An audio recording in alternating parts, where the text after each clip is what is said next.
ఈరోజు దేవుని మాట 59వ కీర్తన 17వ వచనం. దేవుడు నాకు ఎత్తైన కోటగాను కృపగల దేవుడుగాను ఉన్నాడు. దేవుడు నాకు ఎత్తైన కోటగాను కృపగల దేవుడుగాను ఉన్నాడు. నా బలమా నిన్నే కీర్తించెదను. ఇశ్రాయేలు మొదటి రాజుగానున్న సౌలు తన అల్లుడైన దావీదును చంపుటకై తన ఇంటికి పంపిన వారిని బట్టి వారు పొంచి ఉన్నప్పుడు రాసిన కీర్తన ఈ 59వ కీర్తన. చాలామంది ఇలా అంటారు, అదేమిటో తెలవదండి, మంచివారికే కష్టాలు ఎక్కువ అంటూ ఉంటారు. నిజమే. 34వ కీర్తన 19వ వచనంలో ఇలా చెప్పబడింది, నీతిమంతునికి కలుగు ఆపదలు అనేకములు, వాటన్నిటిలో నుండి యెహోవా వారిని విడిపించును.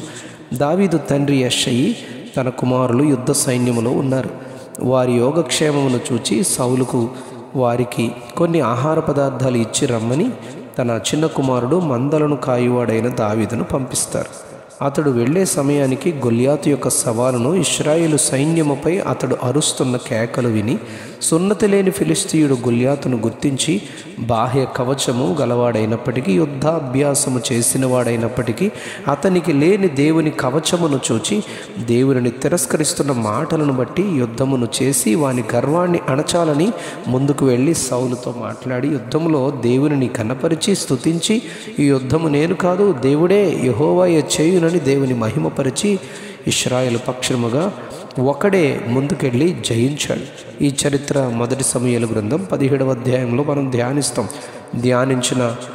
జయించిన దావీదును చూచిన వారంతా దేవుణ్ణి ఘనపరుస్తూ ఉండగా, స్త్రీలు గానాలు చేస్తూ వాద్యములు వాయిస్తూ సౌలు 1000 కొలదియు దావీదు 10,000 కొలదియు శత్రువులను హతము చేశారని పాడగా, ఆ మాటలు రాజైన సౌలుకు ఇంపుగా లేనందున అతడు కోపము తెచ్చుకొని తాను ప్రకటించిన కుమార్తెను వివాహము చేసుకొని రాజ్యము తీసుకొనగలవాడు, అంతకంటే దావీదు ఏమి చేయగలడని మనస్సులో అనుకుని నాట నుండి సౌలు దావీదు మీద విషపు చూపు నిలిపినట్లుగా సమూయేలు మొదటి గ్రంథం 18వ అధ్యాయం 8-9 వచనాల్లో రాయబడింది. మరునాటి నుండే సౌలుకు దయ్యము పట్టుకున్నట్టు జరిగింది. సౌలు చేతిలోనున్న ఈటెను విసిరి దావీదును గోడకు పొడిచి బిగించాలని విసిరాడు, కానీ తాను తప్పించుకున్నాడు. ఇలా 2 సార్లు జరిగింది. యెహోవా సౌలును విడిచిపెట్టి దావీదుకు తోడుగా ఉన్నారు. సమూయేలు మొదటి గ్రంథం 19వ అధ్యాయం 9-10 వచనాల్లో కూడా సౌలు మీదికి దురాత్మ వచ్చినప్పుడు దావీదు సౌలు ముందు కూర్చుని సితారా వాయిస్తూ ఉండగా సౌలు చేతిలోనున్న ఈటెను విసరగా దావీదు అతని ఎదుట నుండి తప్పించుకున్నారు. అక్కడ నుండి ఆ రాత్రి దావీదు పారిపోయారు. ఉదయాన్నే దావీదును చంపడానికి సౌలు తన దూతలను పంపించాడు. మంచము మీద పండుకొని ఉన్న దావీదును మంచానికి తాడు కట్టి మంచాన్నే మోసుకురమ్మని చెప్పాడు. దావీదు దూతలు ఇంటికి వచ్చే చూసేసరికి సౌలు కుమార్తె మీకాలుకు తెలియకుండా మంచం మీద ఒక దుప్పటి తాను పండుకున్నట్లు కప్పి ఉంచి దావీదు తప్పించుకొని పారిపోయాడు. అవును, మంచివారికి ఇలాంటి కష్టాలు అన్నట్లే దావీదు జీవితం నుండి జీవితం ఉంది. అందుకే 125వ కీర్తన 4వ వచనంలో దావీదు దేవునికి ఇలా ప్రార్థించాడు, యెహోవా మంచివారికి మేలు చేయము, యథార్థ హృదయులకు మేలు చేయము అని చెప్పారు. దావీదుకు ఎదురైన ఇలాంటి శోధనలన్నిటిలోనూ, శ్రమలన్నిటిలోనూ, తనపై జరిగిన దాడులన్నిటిలోనూ దేవుడే తనకు కోటగా ఆశ్రయముగా ఉన్నాడని ఆయన్ని స్తుతించారు.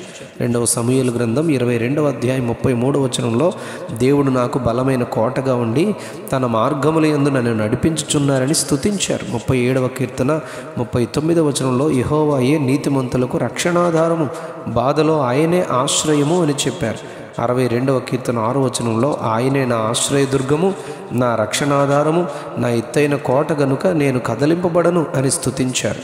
118వ కీర్తన 4వ వచనంలో యెహోవా నా దుర్గము, నా రక్షణాధారము గనుక నేను ఆయనకు గానము చేస్తాను అని చెప్పారు. 59వ కీర్తనలో నా ప్రాణము తీయ పొంచి ఉన్న నా శత్రువులు నా దోషాన్ని బట్టి, నా పాపమును బట్టి కాదు, ఊరకయే బలవంతులై నాపై పోగుపడి నా యందు ఏ అక్రమము లేకున్నా వారు పరుగులెత్తి చంప సిద్ధపడుచున్నారని చెప్పారు దావీదు. 59వ కీర్తన 6-14 వచనాల్లో వారు ప్రతిరోజు సాయంకాలమున వస్తూ కుక్కలా మొరుగుచూ పట్టణము చుట్టూ తిరుగుచున్నారని చెప్పారు. 59వ అధ్యాయము 11వ వచనంలో వారిని చంపకము అని ప్రార్థించి వారికి కలుగు సంభవించు దానిని నా కంటికి చూపించు అని ప్రార్థించాడు. 59వ కీర్తన 12వ వచనంలో వారు పలుకు మాటలను బట్టి, వారి నోటి పాపమును బట్టి, వారు పలుకు శాపమును బట్టి, అబద్ధములను బట్టి వారు గర్వములో చిక్కుకొందురు అని చెప్పి వారి గర్వమే వారిని నాశనం చేస్తుంది అని చెప్పారు.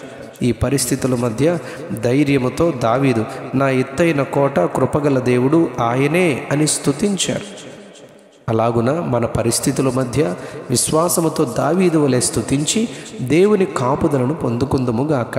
Amen, amen, amen. దేవుడు నాకు ఎత్తైన కోటగాను, కృపగల దేవుడుగాను ఉన్నాడు. దేవుడు నాకు ఎత్తైన కోటగాను, కృపగల దేవుడుగాను ఉన్నాడు. నా బలమా నిన్నే కీర్తించెదను. Amen, amen, amen.